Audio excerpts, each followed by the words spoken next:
नमस्कार विद्यार्थी मित्रांनो, आपण युनिट 1 मधला आता शाल हा लेसन घेतो आहे. हा लेसन आपला झालेला आहे, त्याचे ऑब्जेक्टिव्ह झालेले आहे, पण ब्रीफ 2 क्वेश्चन मी घेऊन आले. पहिला आहे, भिक्षेकर्याने केलेला शालीचा उपयोग याविषयी तुमचे मत लिहा. नेहमीप्रमाणे प्रस्तावना ही ब्रीफ क्वेश्चनसाठी लिहायची आहे. मग कशी लिहायची बरं? शाल या पाठाचे लेखक रा ग जाधव आहेत. या पाठात शालीभोवती कॉमा द्यायचा आहे असलेल्या लेखकांच्या आठवणी व्यक्त झालेल्या आहेत. शाल ही प्रतिकात्मक आहे. लेखकांनी भिक्षेकर्याला दिलेल्या शालीचे त्याने काय केले याविषयी मत पाठात सांगितले आहे. आता काही जणांना लेखकांचं नाव आठवत नाही, पण प्रश्न विचारलेला आहे त्याच्यामध्ये शालीचा म्हणजे पाठाचं नाव आहे. तर तुम्ही शाल या पाठाच्या लेखकांनी शालीविषयीचा अनुभव किंवा आठवण या पाठात सांगितलेलं आहे, किंवा भिक्षेकर्याने केलेल्या शालीच्या उपयोगाविषयीचे मत या पाठात व्यक्त केले आहे असे लिहिले तरी चालतं आहे. तर लेखक शनिवार पेठेतील ओंकारेश्वर मंदिराच्या पुलावरच्या कट्ट्यावर बसण्यास जात असे. स हवं आहे आणि हा हलंत आहे, तर हा श्वर असा आहे. ओके. तिथे त्यांना एक म्हातारा थंडीने कुडकुडताना दिसला. लेखकांना त्याच्याविषयी दया वाटली. त्यांनी दुसऱ्या दिवशी आपल्या जवळच्या 2 शाली भिकाऱ्याला आणून दिल्या. म्हणजे कोण बरं? हा भिकारी जो म्हातारा आहे तो. आपण परोपकार केलेला आहे हा आनंद त्यांना झाला. कारण आपल्या जवळची एखादी वस्तू कुणाला द्यायची म्हटलं तर आपलं मन होतं का? नाही. इथे मात्र लेखकांना ज्या शाली पु ल देशपांडेंकडे मिळालेल्या होत्या त्या त्यांनी त्या म्हाताऱ्याला दिलेली आहे. त्यामुळे आपण काहीतरी केलं आहे हा आनंद त्यांना झाला. परंतु 4-5 दिवसांनी जेव्हा ते पुन्हा तिथे चक्कर मारण्यास गेले, कुठे गेले बरं? ओंकारेश्वराच्या मंदिराजवळच्या पुलाजवळ. तेव्हा पुलाच्या जवळपासच भिक्षेकरी दिसला. तो पूर्वीच्याच अवतारात दिसला. चिरगुट अंगाखाली व अंगावर पांघरलेला आणि पुन्हा थंडीमुळे कुडकुडणे, तेच दिनवाणे जिणे. लेखकांनी त्यांना ओळखले की नाही म्हणून विचारले, पण जेव्हा लेखकांनी 5-6 दिवसांपूर्वी 2 शाली दिल्याचे सांगितले तेव्हा म्हातारा आनंदी झाला. म्हणजे त्याच्या चेहऱ्यावर काय होतं की मी बाबा रे तुला ओळखलेला नाही. परंतु भिक्षेकर्याजवळ थंडीपासून बचाव करण्यासाठी शाली जरी लेखकांनी दिल्या होत्या, पण पोटासाठी मात्र त्याला अन्न नव्हते. शालीमुळे थंडी जाणार होती, त्याला ऊब मिळणार होती, पण पोटाची आग मात्र तशीच राहिली असती. म्हणून भिकाऱ्याने शाली विकल्या. 2 पैसे त्याला मिळाले. 2 दिवस तो भरपूर जेवला, भरपेट जेवला. त्याच्याजवळ जर शाली असत्या तर कोणीही त्याला पैसे दिले नसते, भीकसुद्धा कोणी दिली नसती. आणि म्हणून भिकाऱ्याच्या पोटाची भूक अधिक होती. त्यामुळे त्याने म्हणजे कोणी? त्या भिक्षेकर्याने जे केले ते योग्य तेच केले असे मला वाटते. हे लिहायचं आहे, कारण हा प्रश्न तुम्हाला तुमच्या मतानुसार लिहायचं आहे. आता लेसन जर आपण एक्सप्लेन केलेला होता, तुम्ही जर यूट्यूबवर माझं बघितलं असेल हे शाल, हो की नाही, शाल याचं की त्याचं एक्सप्लेनेशन केलं मी, आणि त्याचबरोबर त्यामध्ये ऑब्जेक्टिव्ह क्वेश्चन मी दिले होते. आता ब्रीफ घेतलेलं आहे. तर सेकंड क्वेश्चन सांगण्याच्या आधी आपण माझ्या जे हिंदी विद्यार्थी मित्र आहे, मित्रमैत्रिणी, त्यांच्यासाठी बघा, शाल इस पाठ के लेखक राग जाधव जी है. इस प्रस्तुत पाठ में शाली से घिरी हुई यादों के बारे में लेखक जी ने बताया है. शाल इस पाठ में एक प्रतीकात्मक ली हुई है. यानी शाल जो है, जो हम मराठी में शाल लिखते हैं, हिंदी में शॉल कहते हैं, जो कवर्ड करती है हिंदी ठंडी के समय, ठंडक जब होती है. दिए हुए शॉल का भिक्षा मांगने वाले व्यक्ति ने क्या किया इस बारे में बताया है. लेखक शनिवार पेट के ओंकारेश्वर मंदिर के पास जो पुल था, वहाँ पे एक कट्टे पे बैठने के लिए जाते थे. एक बार उन्हें एक बूढ़ा आदमी ठंड से कांपते हुए दिखाई दिया. लेखक को उस आदमी के प्रति दया आई. दूसरे दिन लेखक ने अपने पास की 2 शॉल भिक्षा मांगने वाले को दे दी. उन्हें बहुत समाधान हो रहा था कि चलो कुछ तो परोपकार मैंने किया है.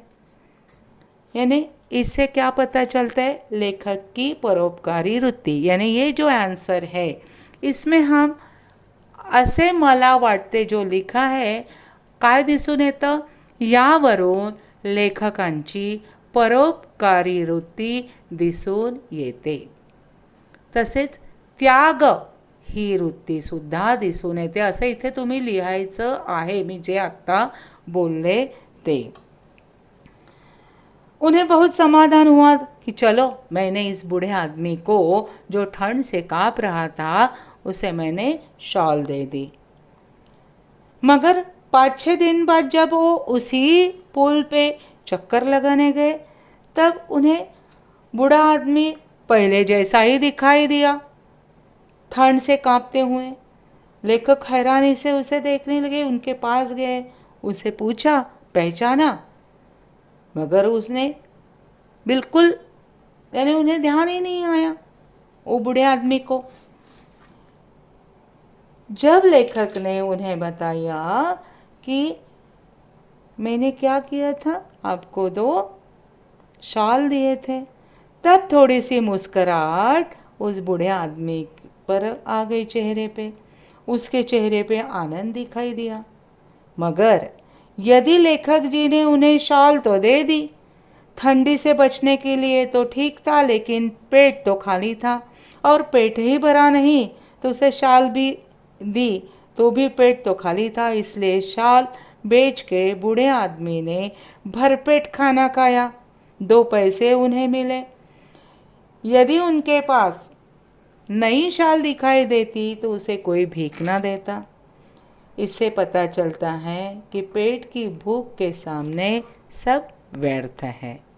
तो आपको ये हिंदी में कैसे आंसर लिखना है ये तो पता चला होगा. हिंदी के कैसे आंसर, यानी मराठी में किस तरह आंसर लिखना है वो तो पता चला ही होगा. तो सेकंड क्वेश्चन जो है हमारा वो है शाल व शालीनता. ये इम्पॉर्टंट क्वेश्चन है.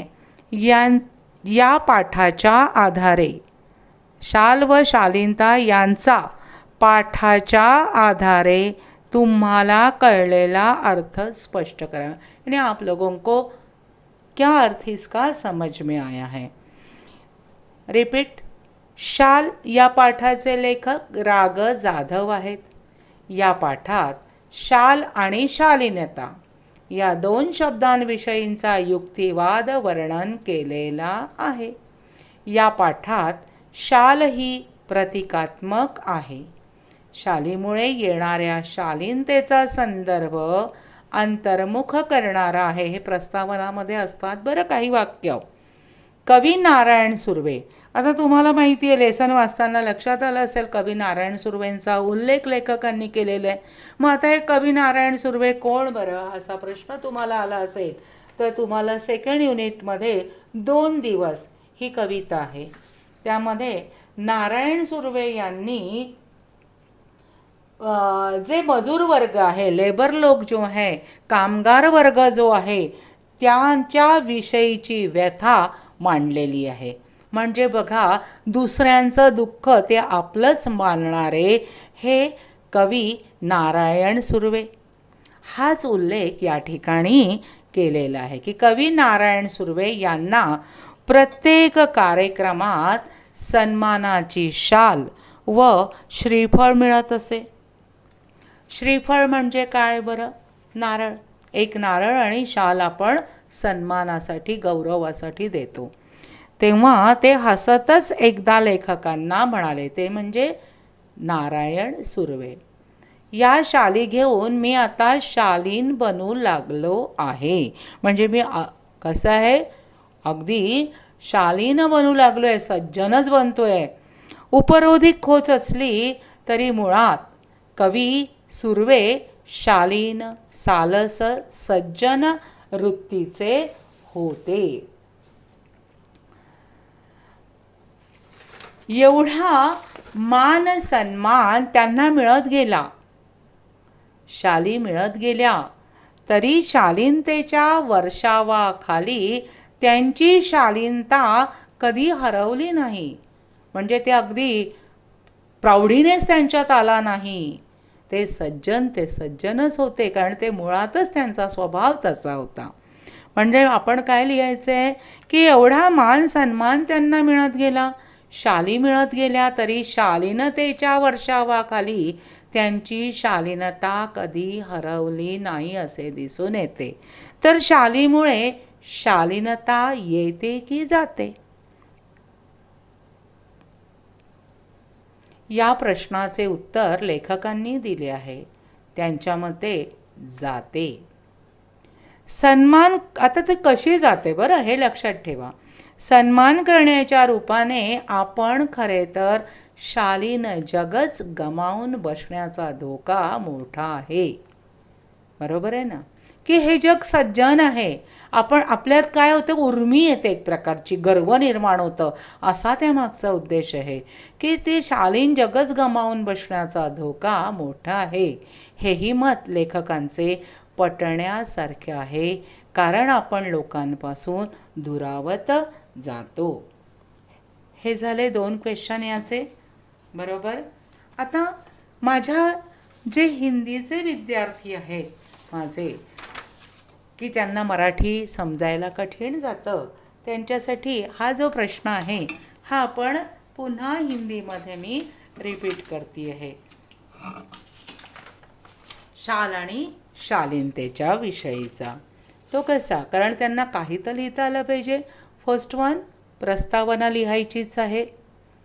वरती दिलंच आहे शाल आणि शालीनता. बरोबर. मग आता शाल पाठाचं आहेच नाव, मग यामध्ये शाल व शालीनता यांच्या पाठाचे आधारे हे एवढं लिहिणार आहात का? नाही. शाल व शालीनतेतील अर्थ या पाठात स्पष्ट केलेला आहे. तर बघा, प्रस्तावना लिहायची है मगर हिंदी में नहीं लिखना है, मराठी में. शॉल से जो सज्जनता, शालीनता आती है वो अंतर्मुख करने वाली होती है. कवि नारायण सुर्वे जी हर एक कार्यक्रम में जब जाते थे तो गौरव और सम्मान किया जाता था.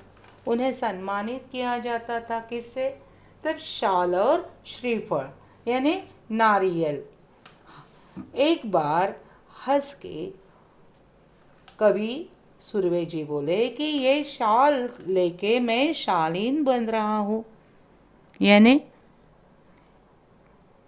शाल व श्रीफळ मिळत असे तेव्हा ते हसत म्हणाले की शाली घेऊन मी आता कसा झालेला आहे, शालीन बनू लागलेलो आहे. म्हणजेच काय बरं, एक बार हंस के बोले कि ये शाल लेके मैं शालीन बन रहा हूँ, यानी अधिक सज्जन बन रहा हूँ. वैसे देखे गए तो पहले से ही कवि नारायण सुरभि जी शालीन थे, सज्जन थे. मान सम्मान उन्हें मिलता गया, मगर उनकी सज्जनता कभी कम नहीं हुई.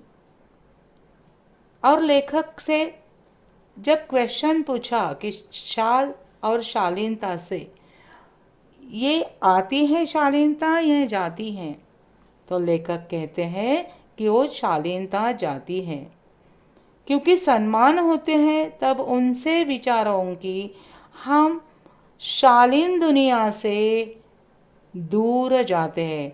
यानी लेखक के विचारों से क्या है कि हम शालीन दुनिया से दूर जाते हैं. इसलिए इस विचारों से, लेखक के इस विचारों से हम सहमत हैं. तो यही आपको मराठी में लिखना है. एक नहीं, बार बार आप देखो, लिखो. और मैं एक आपको रिक्वेस्ट करूँगी हर एक स्टूडेंट को कि जो ऑब्जेक्टिव क्वेश्चन है इनके आंसर तो आपके पूरे पैरा में होते हैं, है ना, मगर ब्रीफ क्वेश्चन लिखते समय आप उसी के ही कुछ सेंटेंस उठा लो. एक नहीं, बार बार लिखो और खुद उसकी प्रॅक्टिस करो.